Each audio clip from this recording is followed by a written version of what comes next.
तय हो गया, धनंजय सिंह बीजेपी को करारा जवाब देने के लिए अब तैयार। धनंजय ने अपने समर्थकों को किया इशारा, जनता के सामने रख दिए विचार, तो बीजेपी में बढ़ गई सरगर्मी। जेल में बंद धनंजय सिंह के समर्थन में लगे पोस्टर, सियासी हलकों में चर्चा तेज। जौनपुर में नमामि गंगे के प्रोजेक्ट मैनेजर अभिनव सिंघल के अपहरण और रंगदारी मामले में पूर्व सांसद धनंजय सिंह और उनके सहयोगी संतोष विक्रम सिंह को 7 साल की सजा हुई। इसका साइड इफेक्ट ये हुआ कि लोकसभा चुनाव लड़ने की तैयारी कर रहे धनंजय सिंह की सियासी पारी पर एक बड़ा ग्रहण लग गया। धनंजय सिंह के चुनाव लड़ने के अरमानों पर भले सबको लग रहा हो कि पानी फिर गया है, लेकिन लगता है धनंजय सिंह ऐसा सोचते नहीं। जौनपुर में धनंजय के पक्ष में जो माहौल बना है, उसी के आधार पर कह सकते हैं धनंजय तो कुछ करने वाले हैं जो बीजेपी के खिलाफ जाने वाला है। बीजेपी की राजनीति के लिए झटके जैसा है। सपा की राजनीति में मजबूती आ जाएगी।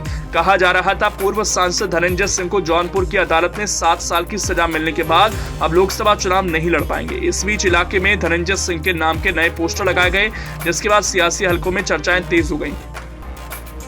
धनंजय सिंह के नाम से जौनपुर में बड़े बड़े होर्डिंग्स लगे हैं, जिनमें एक तरफ उनकी तस्वीर है और दूसरी तरफ बड़े बड़े शब्दों में लिखा है, जनता करेगी फैसला। ये पोस्टर किसने लगवाया, इसका कोई जिक्र नहीं किया गया।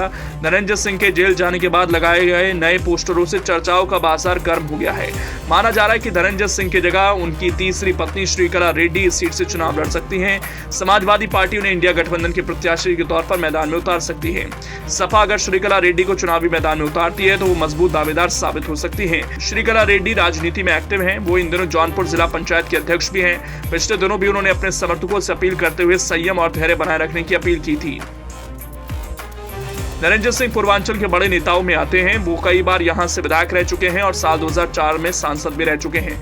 धनंजय सिंह के 2024 में लोकसभा चुनाव लड़ने की खबरें थी। उन्होंने इस बार चुनाव लड़ने का ऐलान किया था, लेकिन कोर्ट में सजा मिलने के बाद अब वो ऐसा नहीं कर पाएंगे। हालांकि वो इस फैसले को हाईकोर्ट में चुनौती देने की भी तैयारी कर रहे हैं। जौनपुर लोकसभा क्षेत्र के सियासी समीकरण को देखें तो क्षत्रिय, यादव, मुस्लिम, ब्राह्मण और दलित समुदाय के वोटर निर्णायक हैं। क्षत्रिय और यादवों का दबदबा रहा है। कहा जा रहा है कि जिस तरह धनंजय की गिरफ्तारी हुई, उससे जौनपुर में राजपूत समाज के साथ यादवों के बीच भी उनके सहानुभूति उमड़ी है। इस लोकसभा सीट पर यादव और ठाकुर बराबर संख्या में हैं। 2019 में सपा बसपा गठबंधन के तहत श्याम सिंह यादव ने जीत दर्ज की थी, क्योंकि दलित, मुस्लिम और यादव मतदाता एकजुट थे। दूसरी तरफ बीजेपी की नजर क्षत्रिय और ब्राह्मण वोटरों पर रहती है। ऐसे में अगर धनंजय की पत्नी श्रीकला या उनका कोई भी करीबी चुनावी मैदान में उतरता है तो क्षत्रिय वोटरों में सेंधमारी का खतरा बढ़ जाएगा, जो बीजेपी के लिए चिंता का सबब है। सपा के टिकट पर श्रीकला अगर चुनावी मैदान में उतरती है तो फिर यादव, मुस्लिम और ठाकुर वोटों के समीकरण बीजेपी उम्मीदवार कृपा शंकर सिंह के लिए टेंशन बढ़ा सकते हैं।